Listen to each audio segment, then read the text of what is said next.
to hold true to your oaths as jurors and ask you to approach your deliberations with the same care, fairness, and attention you have shown throughout this entire trial.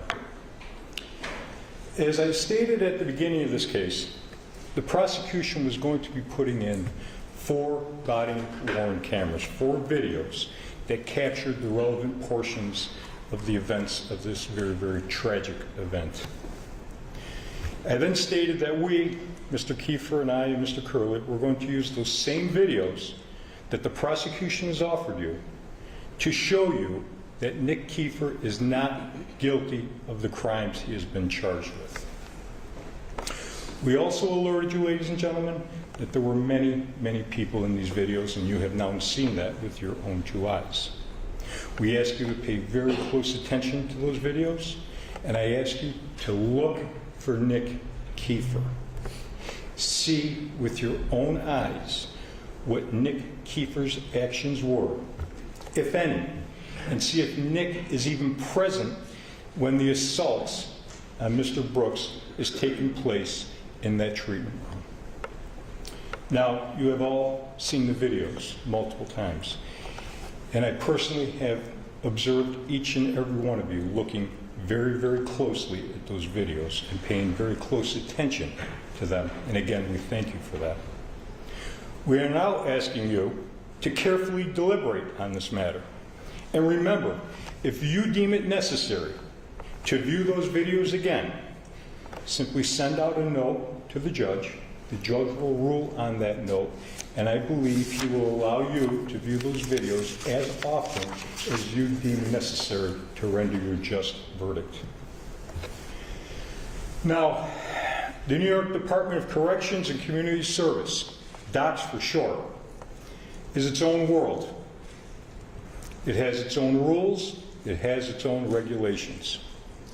It even has its own procedures for determining whether those rules and regulations were violated.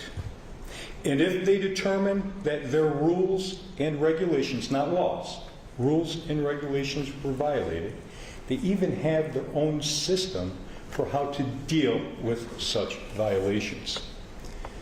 Now, you have heard testimony throughout this trial about a duty to report and a duty to intervene. Ladies and gentlemen, again, those are DOCS directives. They are not the law of the state of New York. And ladies and gentlemen, we sit not in a DOCS courtroom. We sit in a courtroom of the state of New York, and we are bound here by the laws of the state of New York, as the judge will charge you before you commence your deliberations. Now, the death of Robert Brooks was tragic. It was brutal, it was ugly, it was unnecessary, and it was unforgivable. You know that, I know that, everybody in this courtroom knows that. The city and the county, everybody knows that. We are all deeply troubled by that. But ladies and gentlemen, you are called upon today to determine if Nicholas Kieffer can be held responsible for that tragic death of Robert Brooks. Ladies and gentlemen, the issues here for Mr. Kieffer are threefold. Number one, did Nick Kieffer act with complete depravity for the value of human life? Number two, did Nick Kieffer intend to cause a physical injury, or did he intend to cause a serious physical injury? And number three, did Nick Kieffer intend to file a false instrument? To state it more clearly, more succinctly, did the prosecution meet its burden of proof to prove to you, based upon the evidence, that Nick Kieffer had the required state of mind or intent to commit the crimes that he is charged with? I submit to you, and respectfully so, ladies and gentlemen, that the prosecution has failed in their burden of proof on all 4 of the charges filed against Mr. Kieffer. The evidence presented to you by the prosecution is simply not there. It is lacking. Now, the prosecution is asking you to convict Nicholas Kieffer not as a principal actor, but as an accessory to serious and violent crimes, including murder second degree, depraved indifference murder, manslaughter in the first degree, gang assault in the second degree, and filing a false instrument. They're seeking principal liability on the last charge, the filing of false instrument, and accessorial liability on the top 3. Ladies and gentlemen, the law requires you in your determination to look beyond emotion, to look beyond the tragedy. Let us be clear. Under New York law, the mere presence at the scene, even with knowledge that a crime is taking place, or mere association with those who commit a crime, does not make somebody criminally liable. To convict as an accessory, the prosecution must prove to you beyond a reasonable doubt that Nicholas Kieffer intentionally aided, solicited, commanded, or encouraged the conduct, and that he did so with the same culpable mental state as the principal actor. Now, let me have a moment to discuss the charges with you. Depraved indifference murder. To prove depraved indifference murder, murder second degree in this case, the prosecution must show you that Nick Kieffer, while sharing a depraved indifference state of mind of others, recklessly engaged in conduct that created a grave risk of death and thereby caused the death of Robert Brooks. Ladies and gentlemen, depraved indifference is not simply recklessness, it is not negligence. It is a mindset of an utter disregard for the value of human life, a grave moral deficiency, not just a lapse in judgment. The law demands proof beyond a reasonable doubt that Nick Kieffer shared that mindset with the others, that his conduct was so wanton and so egregious that it equates to a conscious disregard for the value of human life. Manslaughter first degree. To prove manslaughter first degree in this case, the prosecution must prove to you, again, beyond a reasonable doubt, that Nick Kieffer, with a shared intent to cause serious physical injury to Mr. Robert Brooks, caused serious physical injury to Mr. Robert Brooks, and that serious injury resulted in the death of Mr. Robert Brooks. They must prove to you that Nick Kieffer participated in the beatings that caused Mr. Brooks' death. Gang assault second degree. This is also a very serious violent crime. The prosecution must again prove to you that Nick Kieffer, while intending to cause physical injury, actively participated with two or more others physically present with the violence inflicted upon Mr. Brooks, which resulted in a serious bodily injury. Ladies and gentlemen, I submit to you that the evidence that you have seen in this trial does not support not one of those crimes. Again, Mr. Kieffer's mere presence in the vicinity or the association with others does not equate to participation in that crime. The prosecution has failed to produce for you credible or convincing proof of such intent on the part of Nicholas Kieffer. Offering a false instrument for filing. Offering a false instrument for filing in the first degree is like most other crimes, ladies and gentlemen. It requires an intent to commit a crime. You've heard testimony right from that witness chair from Mr. Robert Kessler. You've heard testimony from Sergeant Glenn Trombley. And they told you, Nick Kieffer, Mr. Kessler, and Mr. Angelone were told by their supervisor, by their superior officer, to keep their use of force reports confined to the walkway only. You heard the terminology come right out of Mr. Trombley's mouth. To craft a story. Don't mention anything in the treatment room.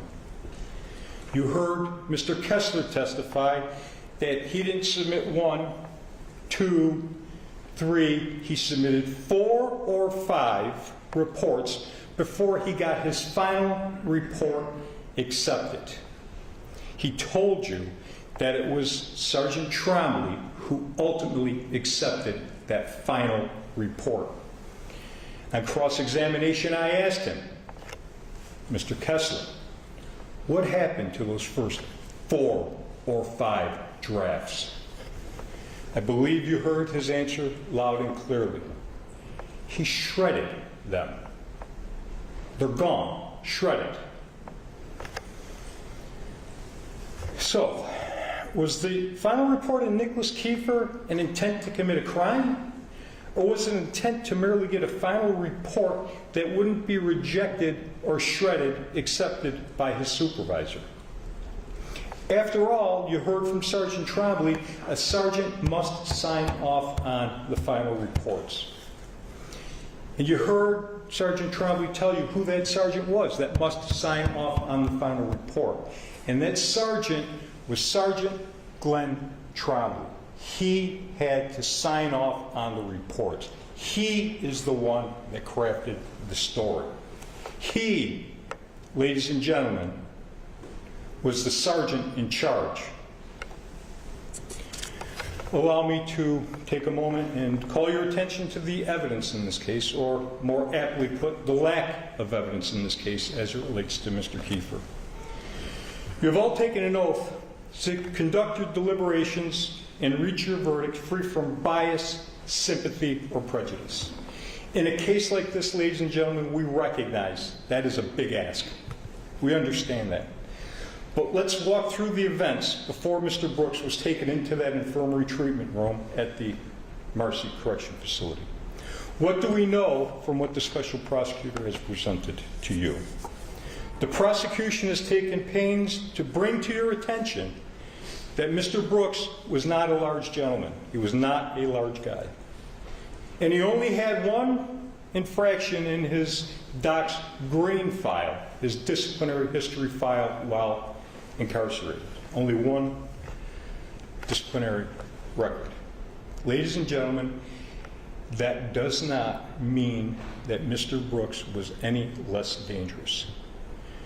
After all, do not lose sight of the fact that Mr. Brooks was in prison for stabbing his girlfriend repeatedly while in a drug-induced stupor.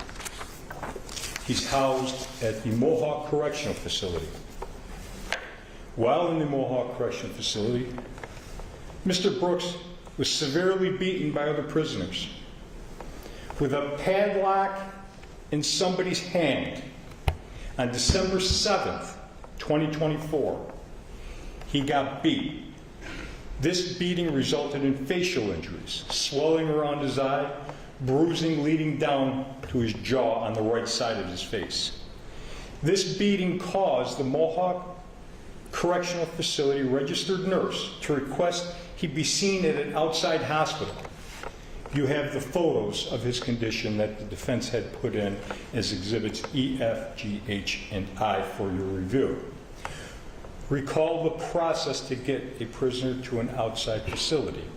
Recall that Assistant Chief Marticello, the very first witness that they called to the stand, when questioned at cross-examination, I asked him, Mr. Marticello, if an inmate is injured in the use of force, but he end up in his cell, does he go to a hospital?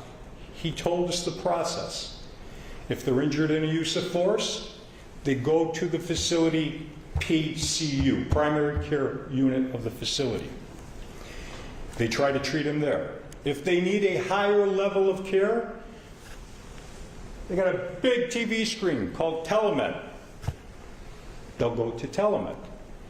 If after telemed they need a higher level of care, meaning the injury must be worse, they then will make arrangements to have him shipped out to an outside hospital. They go to an outside hospital. That is precisely what happened with Mr. Brooks. His injury was so severe, he went to an outside hospital. He went to the Wynn Hospital here in Utica, New York. He was treated by Dr. Marin. You heard the examinations that Dr. Marin had made of Mr. Brooks, the certain tests that were run on him at the hospital. What you didn't hear Dr. Marin say is that they found any trace or evidence of K2 in Mr. Brooks' system on December 7th, 2024. Mr. Brooks was discharged from the Wynn Hospital that same day. He had specific instructions from his discharge. The specific instructions said, if the symptoms reoccur or if you get any new symptoms, immediately go back to the emergency room. Mr. Brooks did not go to an emergency room. He did not go to the PCU unit of Mohawk. And yes, the symptoms did return. He actually had new symptoms occur. Mr. Brooks was then moved from his dorm on December 7th to a new dorm within the Mohawk Correctional Facility. If I noted it properly, I think it was dorm 4B, Bravo, I believe is what it was. And this was in an effort to remove him from the gang members that violently beat him so severely on his face and head. This is told to you by Sergeant Sayal.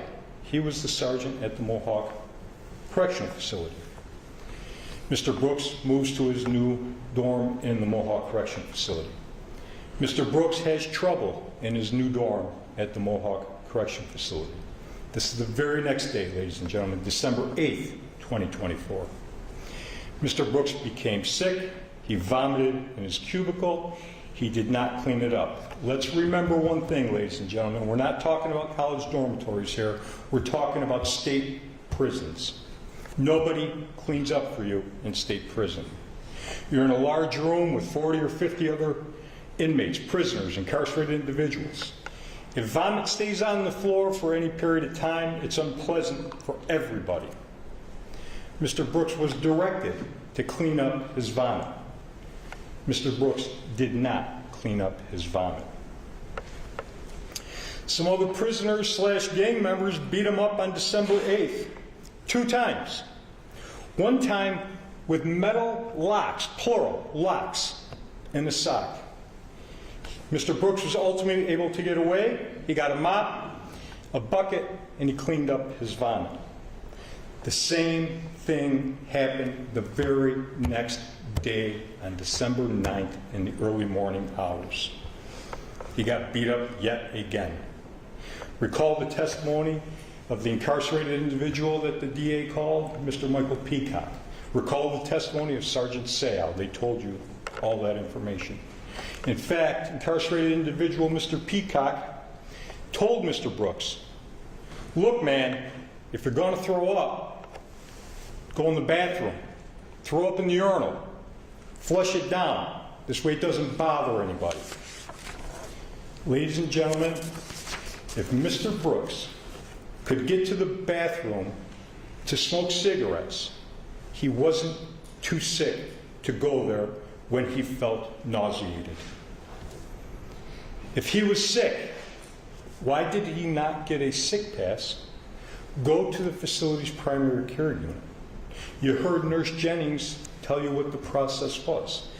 If an incarcerated individual did not feel well, he could ask to get, I think she used the term sick slip, get a sick slip. Can then walk over to the PCU unit. He will be seen, he will be treated. Maybe they would have even given him something to settle his stomach, to resolve the nausea. How sick was Mr. Brooks and why was he sick? Well, he wasn't too sick to smoke cigarettes in the bathroom with Mr. Peacock. We heard that from Mr. Peacock. He wasn't too sick to be using K2. Maybe he didn't want the nurses in the PCU unit to know he had K2. How much K2 does it take to make a guy indifferent to lying in his own vomit? Recall that Mr. Brooks thought that he was getting on a plane to go to Puerto Rico. Mr. Brooks was found with a lock in one pocket and a sock in another pocket, which, according to Sergeant Sayal, could be turned into a weapon within moments in a prison setting. Officer Sayal then said he had to do the investigation into the assault of Mr. Brooks, and his investigation indicated that Mr. Brooks was in trouble with other inmates or a group of inmates for some drugs that Mr. Brooks was holding for them, or that Mr. Brooks lost, or perhaps that Mr. Brooks had used. Mr. Sayal also requested a mental health examination for Mr. Brooks due to the grandiose ideas he had and the nonsensical statements he was making. So we know that Mr. Brooks was a problem at Mohawk. Ladies and gentlemen, if you're part of a large organization, as large as DOCS, and you have a person who is a problem, what do? The answer is very easy. You make him somebody else's problem. You pack him up, you ship him down the road, and you send him over to Marcy. And that's what they did with Mr. Brooks. He went to Marcy. He arrives at Marcy about 9 o'clock, 9:07 at night. And you heard from Mr. Kessler. Marcy never does their job. Mr. Kessler was a little more descriptive than I'm being. They're supposed to bring the prisoners coming into the facility all the way down to the infirmary, the draft area. They didn't. Marcy then contacts Mr. Kessler. They call him up, say, Mr. Kessler, come up to the administration building. We got an in-draft, you got to get him. Mr. Kessler is a half an hour away from ending his shift. He's irritated. He's tagging dumpsters, which is part of his responsibilities, but he goes to get the in-draft. Mr. Kessler meets my client, Mr. Kieffer, and Mr. Anslone up at the administration building. They get to the lobby of the administration building. There's no Mr. Brooks. Why not? Don't know. You might think that Mr. Brooks would have been grateful for this transfer. He's going to Marcy. He's going to get away from these inmates, these gang of people that are beating him up while at Mohawk. After all, the prosecution has showed you how he was beaten by his dorm mates at Mohawk for 3 consecutive days. Maybe Marcy could be a fresh start for Mr. Brooks. Well, it wasn't a good start for Mr. Brooks. Mr. Brooks is refusing to get out of the van. He's being non-compliant with a lawful directive to get out of the van. So Kessler goes out with Mr. Kieffer and Mr. Angelo, and Kessler starts to talk to Mr. Brooks. What does Mr. Brooks do? He stares straight ahead, doesn't even acknowledge Mr. Kessler. He ignores him. Mr. Kessler talks to him again, and eventually is able to convince Mr. Brooks to exit the van. Was Mr. Kessler obligated to do that? No. Could Mr. Kessler have just pulled him out of the van? Sure. Trying to get compliance and start out on the proper foot with an incarcerated individual. As soon as they get a look at Mr. Brooks outside of the van, they can tell he's coming to Marcy because he's obviously had problems at Mohawk. His eye is discolored and swollen. He's got blood in his nostril of his nose. And you heard Sergeant Sayal tell you, a dude doesn't hit another dude for no reason. Once out of the van, ladies and gentlemen, Officer Kessler gives Mr. Brooks another lawful directive. He tells him to carry his in-draft bags. Again, Mr. Brooks refuses and is non-compliant. Again, Officer Kessler negotiates with Mr. Brooks. I'll tell you what, I'm going to carry the heavier bag, you carry the lighter bag, let's get into the administration building. Does Mr. Kessler have to do that? Absolutely not. Again, to gain compliance. Good for Marcy. They ultimately get into the administration lobby. Mr. Brooks, again, refuses to carry his own property bag any further. He states, I'm not going to carry the effing bag. He was more descriptive than I. For the third time while at Marcy, Mr. Brooks is non-compliant. He is not following a lawful directive. Again, Mr. Kessler, trying to be reasonable with Mr. Brooks, tells him, look, if you don't pick up your property and you don't carry it, you're not going to have your personal property. Mr. Brooks, again, refuses. He says, F it, I don't want it. Did Mr. Kessler have to try to convince Mr. Brooks to carry his property? No. So again, good for Mr. Kessler. Later, on the walkway, you saw the video, you see that neither Mr. Brooks nor Mr. Kessler is carrying a property bag. So apparently that did not work out, and Mr. Brooks remained non-compliant with lawful directives given to him. They go into the Sally Port within the administration building. They ID Mr. Brooks per policy. They exit the Sally Port. They now enter into the area we've been calling the breezeway. Mr. Kessler tells the Mohawk Correctional Officer, the transport officer, remove the leg restraints, remove the handcuffs, remove the waist belt. The Mohawk Corrections Officer removes all three. Mr. Brooks is now unrestrained, per Mr. Kessler. Mr. Kessler then gives Mr. Brooks another very simple, safety-based directive. Put your hands deep into your pockets. Very simple.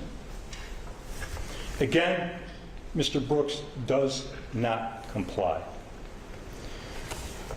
Mr. Kessler told you at that time, C.O. Walrath runs into this breezeway, puts Mr. Brooks up against the wall, and puts him into what's been described as a UFC headlock, and he starts yanking with great force on his throat.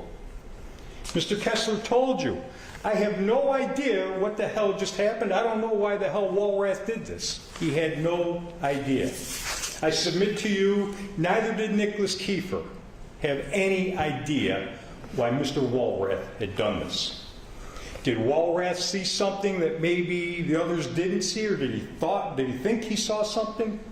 We don't know. We do know, according to Glenn Trombley, that Mr. Walrath is a very heavy-handed correctional officer. When Mr. Walrath runs into that room and takes hold of Mr. Brooks in that headlock, what do the officers do? They do what they're trained to do. They come to his aid to get Mr. Brooks and Mr. Walrath separated. That's what they're trained to do, and that's what they are required to do. That, ladies and gentlemen, is Employee Rule 8.18. They are to immediately come to the aid of a fellow officer who is struggling with an incarcerated individual. Rule 8.18. That is not the time for second guessing. Recall that even a simple toothbrush in a prison setting can be turned into a deadly weapon, a shank. Somebody yells, stop, enough. We know it wasn't Mr. Kessler, we know it wasn't Mr. Walrath. That leaves the Mohawk Transportation Officer, that leaves Mr. Anslone, that leaves Mr. Kieffer. Maybe it was one of them, maybe it was two, maybe it was all three of them. But somebody said stop, and it stops.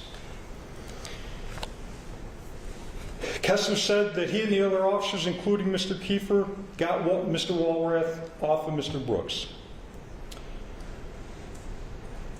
Kessler also told you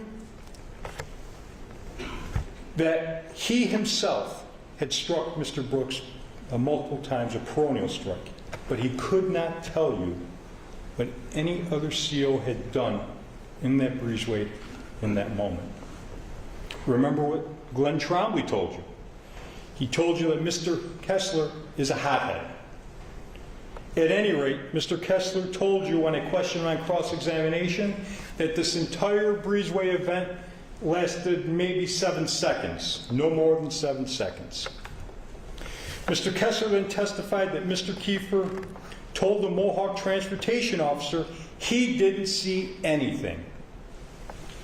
Do you think that's true? Why was the Mohawk transport officer not called to testify as to what Mr. Kieffer allegedly said to him? The prosecution could have called him. They didn't. Maybe it's not that important to the prosecution.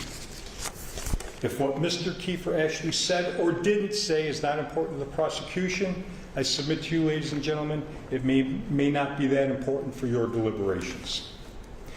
They then leave the breezeway. Mr. Brooks is not keeping pace. He's being escorted by Mr. Angelone and Mr. Kessler, arm in arm, they're walking towards the infirmary.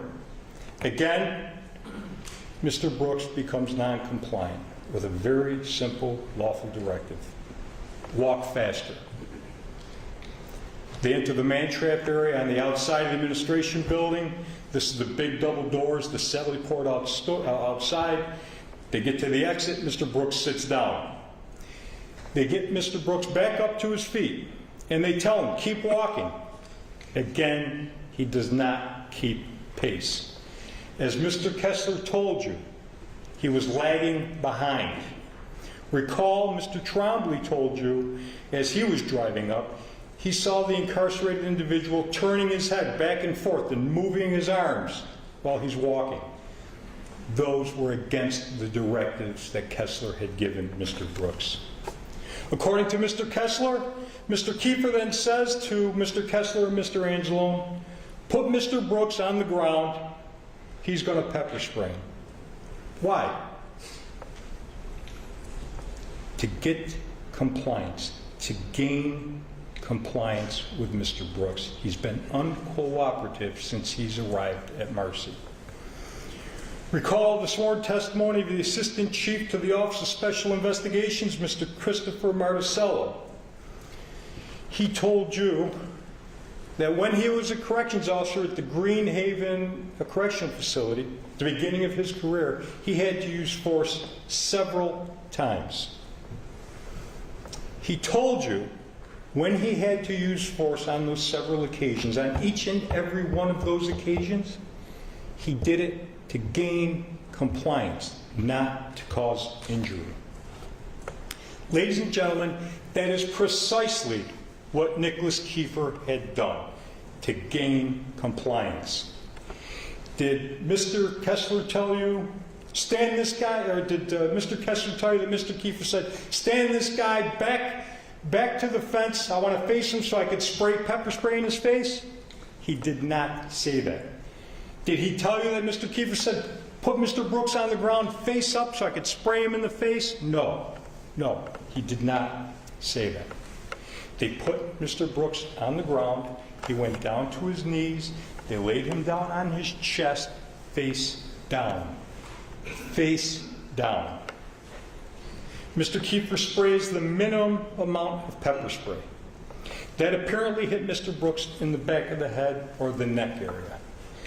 Sometimes, ladies and gentlemen, that's all that it takes for a prisoner is to be reminded that corrections officers carry OC spray, and they will use it if necessary.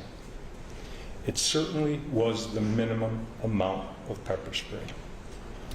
Most importantly, because the spray hit Mr. Brooks on the back of his head or sweatshirt or the back of his neck, it had no effect on him. Recall what Mr. Kessler said about that on direct examination. He said he really couldn't tell if the pepper spray got into Mr. Brooks's eyes. I think we could all be confident that if the spray got into Mr. Brooks's eyes, everyone would know it. It would be obvious. Kessler was asked on cross-examination, Mr. Kessler, did the minimum amount of OC pepper spray that was dispensed have the desired effect on Mr. Brooks? His answer, no, not really. You heard Glenn Trombley yesterday. He kind of vacillates on the issue. He said on his direct testimony that it was sprayed and they were coughing a little bit. Then on cross-examination, he agreed he did not see any effects of the pepper spray on Mr. Brooks. There was no orange residue, there was no tears, there was no mucus from his nose. He stated that he thought the pepper spray hit Mr. Brooks in the back of his head or the neck. He also told you, ladies and gentlemen, that pepper spray usually does not cause an injury, and that Docs prefers pepper spray over physical force. He said it was the first line of defense. Glenn Trombley also told you on cross-examination yesterday that he has never seen Nick Kieffer get mad. Never seen Nick Kieffer get mad. And he said, and I quote, "For Nick Kieffer to use pepper spray, something must have happened. For Nick Kieffer to use pepper spray, something must have happened." You have all seen the videos. You have all seen Mr. Brooks on the videos. Did you see them have to decontaminate Mr. Brooks? No. No, you did not. You heard the good doctor, Dr. Merkelova, who did the autopsy. She did not even make a note of any pepper spray being on the exterior of Mr. Brooks's body. The pepper spray, ladies and gentlemen, had no effect on Mr. Brooks at all. His eyes were open, you see that on the video. There was no drooling, you see that on the video. No mucus from his nose, no tears from his eyes, no coughing, no orange residue on his face, nothing. Recall that both Mr. Kessler and Mr. Trombley told you that after this pepper spray incident on the walkway, Nicholas Kieffer did not lay one finger on Mr. Brooks. Not one finger on Mr. Brooks. Now, ladies and gentlemen, I'm not commenting about what happened to Mr. Brooks in the treatment room. Nick Kieffer was no part of that. He wasn't there.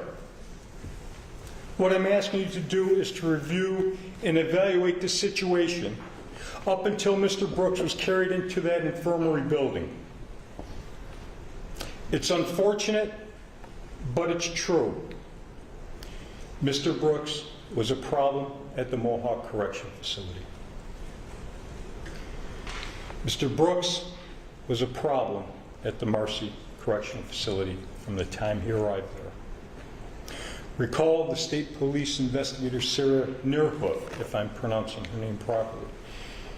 She was the one with the walkthrough video that she filmed to show you and give you a perspective right from the parking lot all the way to this incident. She actually went all the way back into the treatment room so you can get a visual of the actual route that Mr. Brooks was taking that evening. To get all that on film so you would have a good view of it, it took 1 minute and 45 seconds. For Mr. Brooks to walk that same route, it took over 14 minutes. Now that we have reviewed the evidence, or more accurately put, the lack of evidence, ask yourselves, ask each other when you're deliberating, did the prosecution prove to you that Nicholas Kieffer intended to aid or encourage anyone's criminal conduct? Did Nick Kieffer act with the mental state, depraved indifference, or conscious disregard for life? Did he intend to harm or cause serious injury to Robert Brooks? Or was he simply present for brief moments but not acting with any criminal intent? Our law does not punish people for being in the wrong place at the wrong time. It punishes those who act with criminal intent and indifference. For Nick Kieffer, the prosecution has not met its burden of proof on any of the 4 charges. Let's talk about Dr. Merkelova. She did the autopsy. She told you that Mr. Brooks' death was due to compression of the neck and multiple blunt impact injuries. Multiple blunt impact injuries. That's contained right in our autopsy report that was submitted by the special prosecutor. That is Exhibit 36 for your review, if you so desire. There was no evidence presented that Mr. Kieffer inflicted any blunt force injury to Mr. Brooks or caused any injury at all. None. No evidence. Dr. Merkelova closely examined the exterior body of Mr. Brooks and did not note any pepper spray on any portion of the exterior of his body. She told you that she examined his face, his eyes, his mouth, his neck, his nasal passage. No pepper spray in those areas at all, none. She also told you that she did the internal examination of Mr. Brooks' body. She looked in his mouth, she looked down his throat, looked at his tongue, looked at his lungs. No mention of pepper spray in any of those areas, and certainly no injury as a result of the minimum application of pepper spray. Ladies and gentlemen, if you have any doubt, any reasonable doubt, about whether Mr. Kieffer possessed the required mental state or whether he intentionally aided or encouraged the conduct, you must find him not guilty. The burden is on the prosecution, and quite frankly, they did not meet their burden, and I say that with respect. You've been told many times, ladies and gentlemen, and you're going to be told again when the judge gives you the final instructions, the burden of proof on these charges rests entirely, 100%, upon the prosecution. The defense is not obligated to prove anything. But did the prosecution take you through the video evidence and say, here's where Nick Kieffer committed murder second, depraved indifference, here's where Nick Kieffer committed manslaughter one, here's where he committed gang assault? No, they did not. There were 4 body-worn cameras in the evidence. You have them all. The A-Long video, the Trombley video, the Galliher video, and the Fisher video. I was the one who initially took you through those videos, minute by minute, that the prosecution had put into evidence. I did not try to hide anything from you. I wanted you to see it all with your own eyes. I showed you every time Nick Kieffer walked in and out of that treatment room. I showed you how long was he in that treatment room and what was happening in that treatment room when Nick Kieffer walked in and out.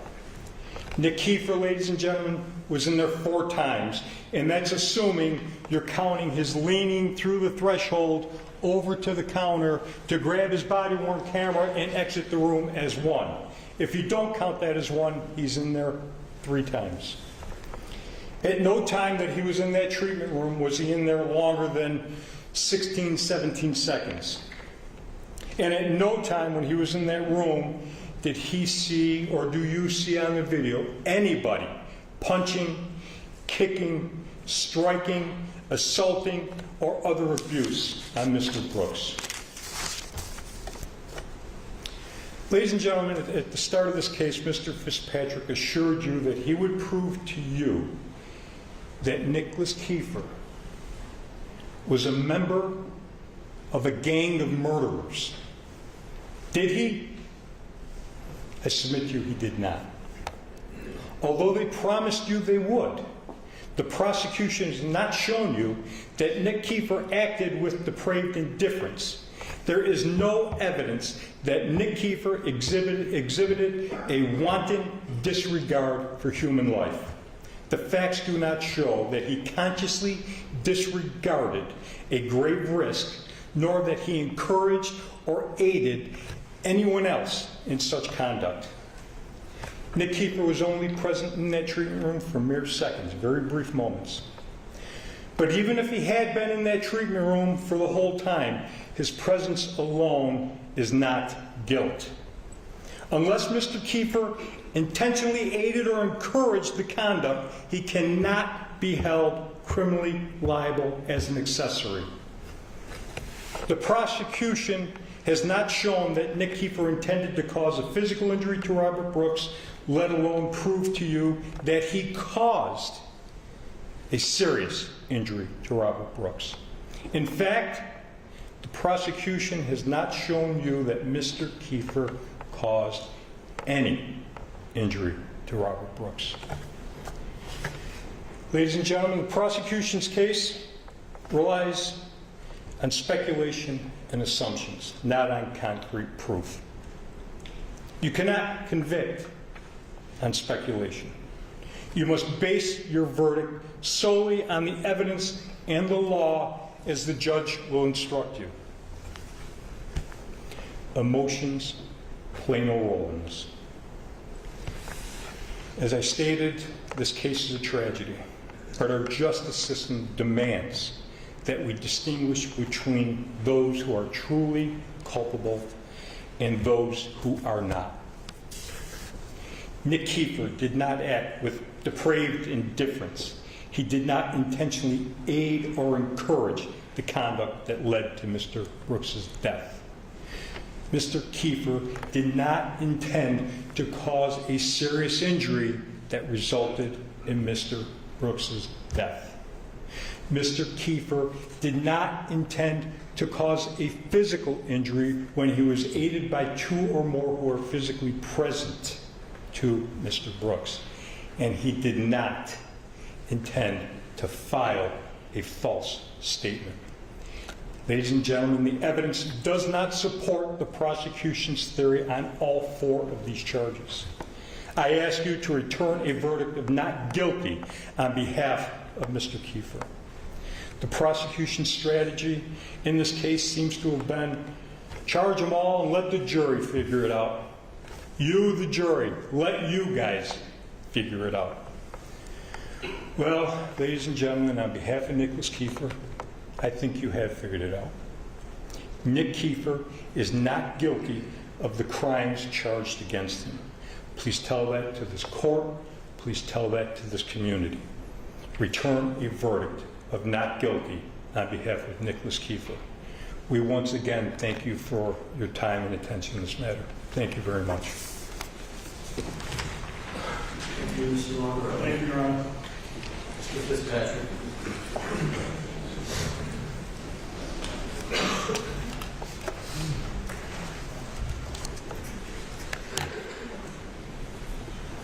After 2.5 hours of listening to how this was a tragedy, let's now get back to reality, if that's okay with all of you. What's the tragedy? I'm missing the point here. We have 3 heroes in the room, ladies and gentlemen. Forgive my impertinence for indicting them for what they did. I'm sorry. I must be waiting for their award ceremony for the heroic actions of Mr. Kieffer in pepper spraying a helpless 148-pound guy who's lying on the ground and who the testimony says didn't do a thing. Oh, I'm sorry. It took him 10 seconds to get off the van. The death penalty for that? Mr. Galliher, a babe in the woods, didn't say a thing, just doing his job. Shackling the guy who's getting his testicles pushed up to his larynx, right in front of him. And he has the temerity to stand in front of you for 90 minutes and say, he did nothing wrong, just following orders. He's such a good guy. Leg iron award for him, pepper spray award for him, and God only knows what for Mr. Kingsley, who also did nothing wrong, ripping a guy's throat off. Let's get back to reality. And I remind you that they killed him. The whole rotten, stinking, disgusting group of them. They all participated in it, and they all killed that man. You know it, and everybody in this courtroom knows it. Don't fall into the trap of analyzing minutia, who hit him hardest, which was the worst blow, who struck first. Was Anzalone worse than Kingsley? Was Kingsley worse than Kieffer? Was Kieffer worse than Galliher? Was Galliher worse than Trombley? They were all in it together. The Marcy Welcoming Committee. Or, as Mr. Lubran said, just an average indraft at Marcy. The fact is that when you look at these videos, this snuff film of a helpless prisoner, aren't you left awestruck by the community?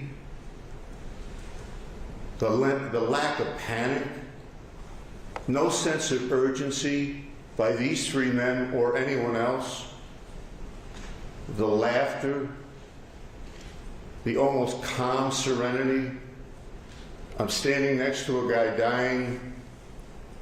I'll check my watch to see if my shift is almost over. The haste to fill out a form. The guy's body hasn't even been taken out of the infirmary. And Kieffer's sitting there getting ready to doctor his form. And you can listen till the cows come home, and Judge Bauer isn't going to tell you that there's a defense to filing a false report that says I was ordered to do it. That's your name on the form, Mr. Kieffer. Not Mr. Trombley's, not Mr. Galliher's, not Mr. Mayshaw's. It's your name on that report. And you know what the sickening irony of all this is? As I sit here and listen to this 2.5 hours of Fantasy Island, you know, I'm a great believer in providence. I do not think that we have been created by a cosmic accident. I believe in fate. And I believe that fate recorded those videos. Can you imagine what this trial would have been like? I'd still be sitting there. These guys would still be charged. But can you imagine what it would be like without those videos? We already know. Mr. Kieffer told us. All force ceased before entrance into the infirmary. That's his report. He's required to file it. And he sits here and he tells you he's not guilty of that. There would have been a whole trial of, oh yeah, he resisted, he was a maniac, he was high on K2, he was a lunatic, he had a sock and a lock, and oh my God, he slipped outside, and thank God we were able to save ourselves. We know beyond any reasonable doubt that Mr. Kieffer was involved in this up to his neck. And speaking of necks, we know that Mr. Kingsley was involved. Just look at that photo. And a few moments ago, his lawyer told you he did nothing wrong. Did nothing wrong. Mr. Galliher, it's 9:30. Robert Brooks is dead. If he was in the Mayo Clinic, he'd still be dead. This guy's laughing. That doesn't show indifference, depravity. These were not corrections officers. They were a gang. They were a gang of murderers. I'm not going to spend a lot of time on what you heard during the summations. But I will ask you to remind yourselves about evidence. Okay?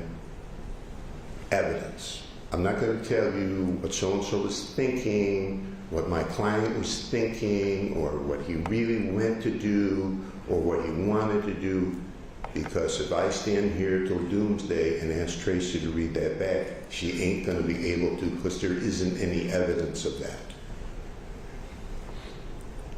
I didn't know till today that training was the cause. His lack of training, it was only 43 seconds. How much training do you need to join the human race? If I see a civilian, and I've seen it 1,000 times in my 40-year career as a prosecutor, if I see a civilian run into a burning building and come out and saving somebody, I don't sit down with them and say, where did you get your training for that? Because I know where they got their training for that. They got it by being a human being. Training for 43 seconds, I don't care if it's 4 seconds, I don't care if it's 43 days. The guy's been on the job for 18 years. He doesn't know that he's supposed to intervene. Isn't it funny how all of the rules that help these guys, they're experts on? But the one rule that points out that they're murderers, we barely knew about that. Don't fall for that. Did someone actually stand in front of you a few moments ago and say that Officer Farina was wiping off Robert Brooks's nose? Did I hear that? I was sitting there. I don't know if you heard that. Common sense, reality. Let's get back there, okay? Wiping his nose. And how many times did you hear, what was he supposed to do, Mr. Galliher? There wasn't a thing he could do. Wasn't a thing he could do, good Lord. In a few moments, you're going to hear Judge Bauer discuss and define accomplice liability. The example we've used up to this point is the getaway driver versus the Uber driver. You'll hear words like intentionally aids. You won't hear Judge Bauer say, he's really got to aid him a lot. He's got to substantially aid him. It's got to be like really huge how much he aids him. He's going to tell you that if someone intentionally aids someone in what is obviously happening in front of them, then they too are responsible for that conduct. Based on what we've listened to for 2 hours, I want to play for you 10 minutes of reality. 13 men, including these 3 defendants, murdering Robert Brooks. And I remind you that much of what happened to Robert happened before the cameras ever came on. That is obvious to any sentient human being. When Mr. Galliher's lawyer tells you that he had no idea what had happened out in the breezeway or the walkway, take a look at Robert when he's brought in a couple of moments after he was walked right by Mr. Galliher. A typical in-draft at Marcy.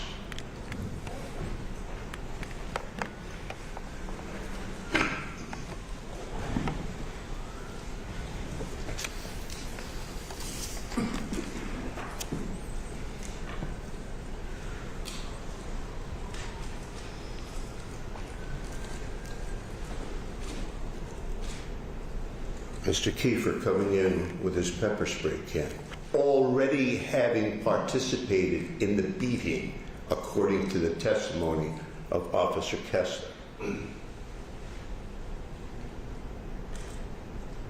You see how concerned everyone is, how worried they are about Robert.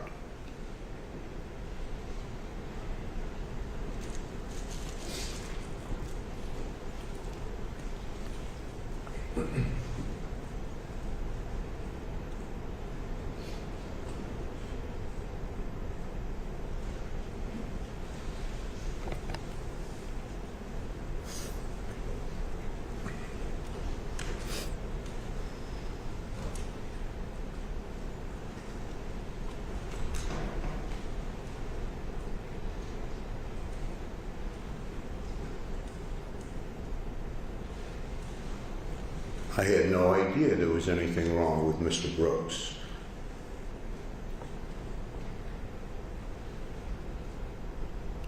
Just a typical in-draft at Marcy.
Here it is, Mr. Galliher's full view.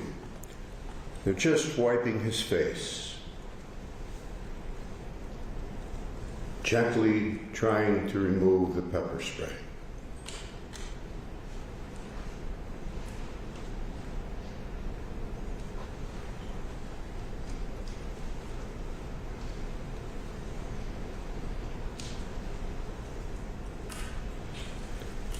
What could he possibly have done?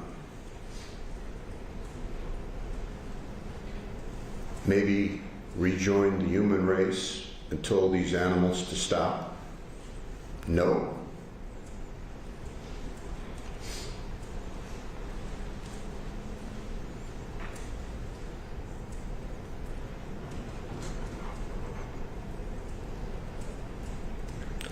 Nope, I'll hold him down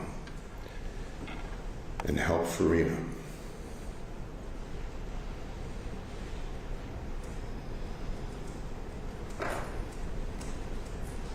If that doesn't look like aid, I don't know what does.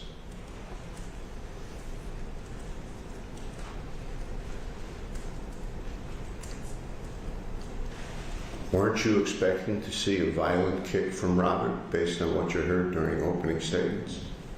His legs are barely moving.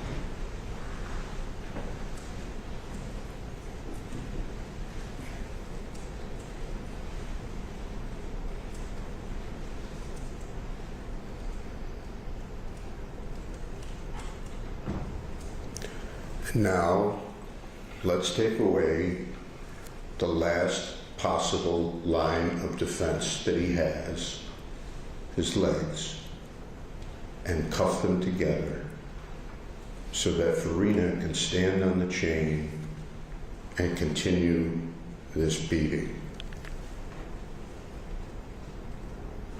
And he stands there, Galliher, and doesn't do a damn thing to stop this.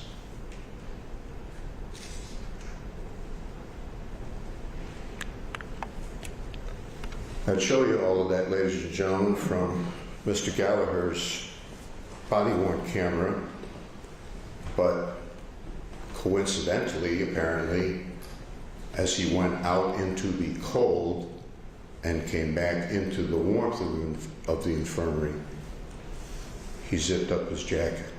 So I can't show you the rest of it. Nicholas Kieffer saw no evil, heard no evil, spoke no evil. He was part of the greeting committee. He strikes Robert Brooks in the arsenal for no reason at all. He pepper sprays Robert for no reason at all. He stands by and watches this occur.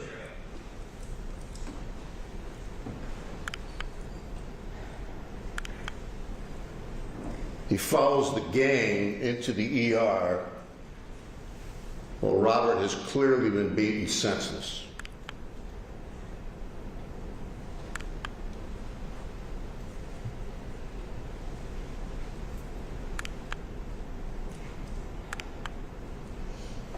Never does a damn thing to intervene, despite multiple opportunities to do so. And he sits here today and says, I didn't do anything wrong.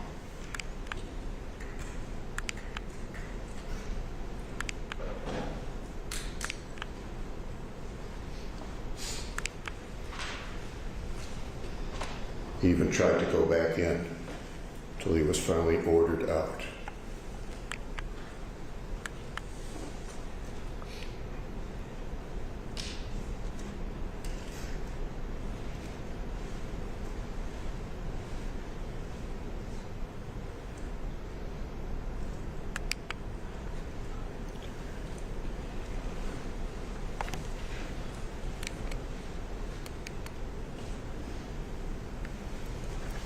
You know what I've often thought? We have 5 senses. I kept listening to this trial about how you didn't see this, you didn't see that.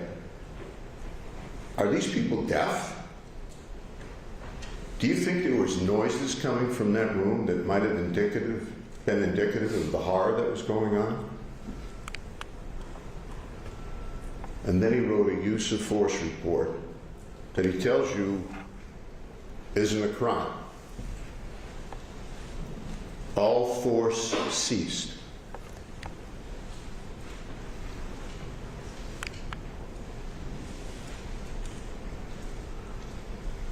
Nicholas Kieffer, guilty of murder.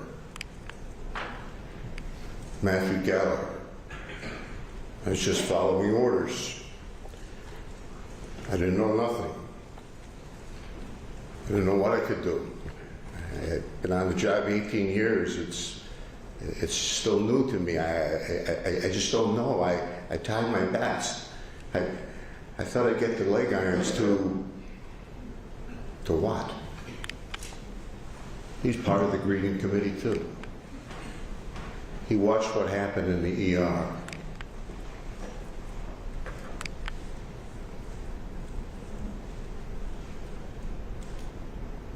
How can a human being look at that? And you're charged with responsibility for protecting that guy. It's a tough job. It's a dangerous place. Yeah, that's a tough job. That's a dangerous place. It's a dangerous place for Robert Brooks. He holds Robert down while Anzalone and Farina are punching the guy's penis, fracturing his testicles. He stands there and he tells you, I didn't see anything.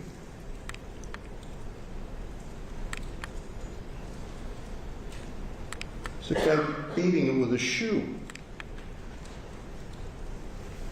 He tried to convince you earlier in this trial that he saw kicking. There's no kicking.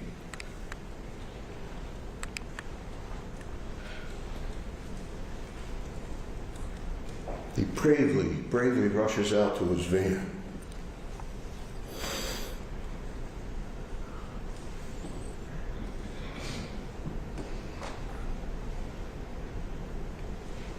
Oops. I think I'll zip up my jacket. You know why he zipped up his jacket. Everybody in this room knows why he zipped up his jacket.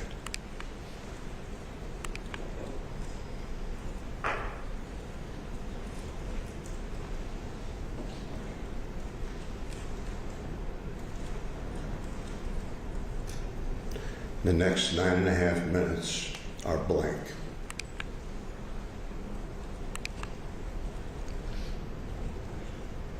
He restrains Robert to continue the assault. You've already seen that multiple times.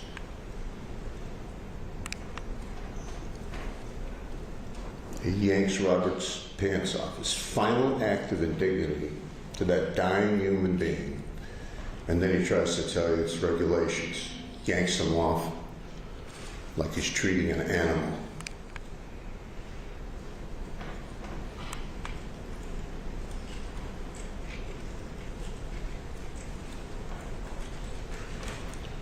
Look at the professionalism, the sensitivity, the care that you just heard about a few moments ago. Never intervenes, never questions, never files a use of force report. Just following orders. Ordinary, good, decent people get a summons in the mail. And you wind up on jury duty. Sometimes greatness is accidental. Sometimes we strive for greatness. A generation from now, your kids, your grandkids, they'll look at you and they'll say, "What did you do, Mom, Grandma, Grandpa, Dad? What did you do that was great in your life?" And few moments you can answer them and say, I brought justice to a system that dehumanized a man, a simple man who did a terrible thing, but whose opportunities were only ahead of him. A man who looked around a room as he was choking to death on his own blood and undoubtedly asking himself, who is here to protect me? I was pepper sprayed for no reason. I was beaten for no reason. I was hogtied for no reason. I was choked to death for no reason. The sad, inexcusable, unthinkable answer is that no one, not one member of that gang, did a thing to help. Not Mr. Kieffer, not Mr. Galliher, not Mr. Kingsley. And now, we all know what happened to Robert Brooks. When you reach your deliberations, someone look at your watch.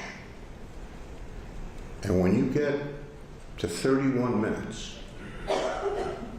you will have given more time to these three men than they gave to Robert Brooks' life at Marcy.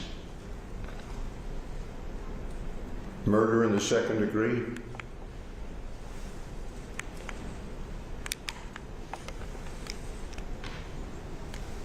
Just click it forward, Jim.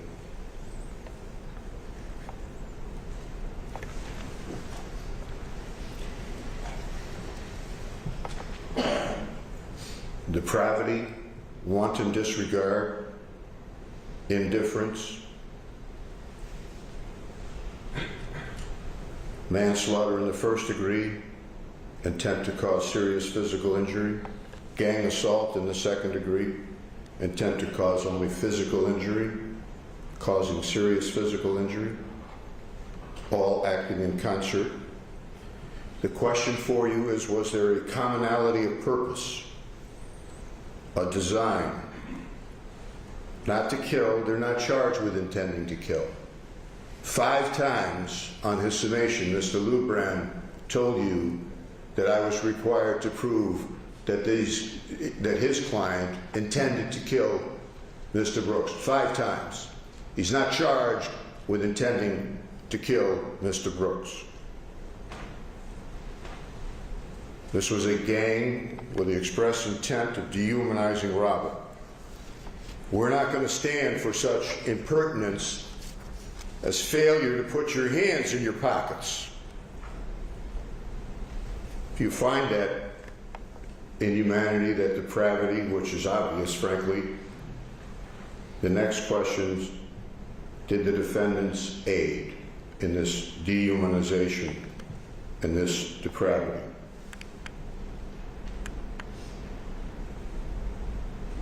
Mr. Kingsley? Of course he did.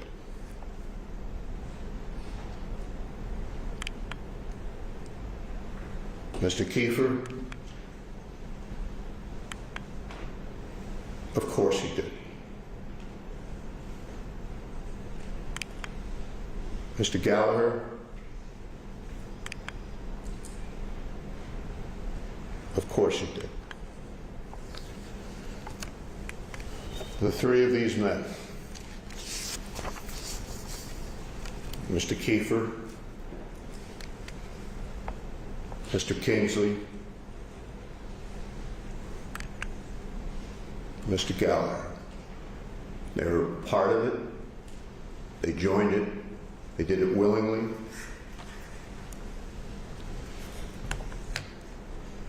I think to one of my favorite movies, which you may or may not have seen, A Few Good Men. It's a great ensemble cast, Tom Cruise, Jack Nicholson. And there's 2 Marines on trial. And they were on trial for killing a fellow Marine by the name of Willie Santiago. It's a great scene, cross-examination in the trial, where the Tom Cruise character gets Colonel Jessup to admit that he ordered a code red. Not the phony red dot that Kieffer ordered, but a code red, which was designed to terrorize a fellow Marine who they thought was slacking off. Turns out Santiago had a medical condition. He wasn't slacking off at all. But it's a form of discipline. So the Marines go to trial, and they're feeling pretty good because they got Jessup to admit that he ordered the code red. And sure enough, they're acquitted. Private Downey, Lance Corporal Dawson. But then they're found guilty of conduct unbecoming a United States Marine. And Downey, if you remember the movie, Downey's stunned. What do you mean, guilty? We didn't do anything wrong. Downey's the shorter of the two. He's kind of a country bumpkin. We didn't do anything wrong. Colonel Jessup ordered the code red. We did nothing wrong. And then the wiser Lance Corporal Dawson says, yeah, we did. We were supposed to fight for people who couldn't fight for themselves. We were supposed to fight for Willie. These three men, before they divorced themselves from the human race, were supposed to fight for Robert.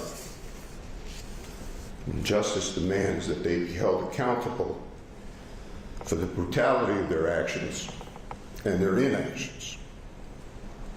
Nobody's charging them with failure to follow a DOC's regulation, but that's part of their state of mind. Myself and my colleagues, defense lawyers and prosecutors alike, we fight all over this country for justice in America's courtrooms. If you ask 10 lawyers to define justice, what is it? You probably get 10 different answers. But right now, today, in a Utica courtroom, I'm looking at justice. That is about to pass into your hands. Justice most certainly for these three men, and justice for Robert Brooks. And I know you have the common sense, the wisdom, the courage, the decency to let justice ring from this courtroom, let justice ring in the canyons of Manhattan, let justice ring from the snow-capped peaks of the Adirondacks, and let justice ring in every single town and village and city in the county of Oneida. God bless you, and I thank you very much for your kind attention, and I wish you Godspeed. Thank you, Mr. Fitzpatrick. Ladies and gentlemen, you've been listening attentively for some time now. My instructions will take a bit of time, so I'm going to give you about a 5-minute break. Let you stretch your legs. I'll continue on with my final charge when you come back. We'll take about 5 minutes.